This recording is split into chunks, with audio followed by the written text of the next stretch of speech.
ഈശോ മിശിഹായ്ക്ക് സ്തുതിയായിരിക്കട്ടെ. ഇന്ന് കോഴിക്കോട്ട ശനി.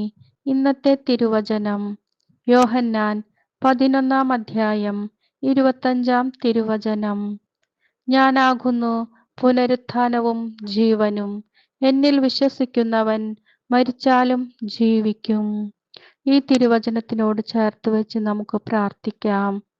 ക്രൂശിതനോട് ചേർന്ന് നിന്ന് ഹൃദയവ്യഥകളിൽ മധുരം നിറയ്ക്കുവാൻ ഈ ദിനം നമ്മെ അനുഗ്രഹിക്കട്ടെ.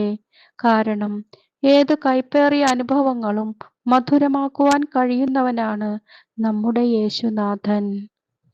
ലാസറിനെ ഉയർപ്പിച്ച ശേഷം കർത്താവിനെ സ്വീകരിക്കുവാൻ ലാസറിന്റെ സഹോദരിമാരിൽ ഒരാളായ വിശുദ്ധ മർത്ത തിടുക്കത്തിൽ മാവ് കുഴച്ചുണ്ടാക്കിയ മധുര പലഹാരത്തിന്റെ പ്രതീകമായി നാം കോഴിക്കോട്ട ഉണ്ടാക്കി ഭക്ഷിക്കുന്നു.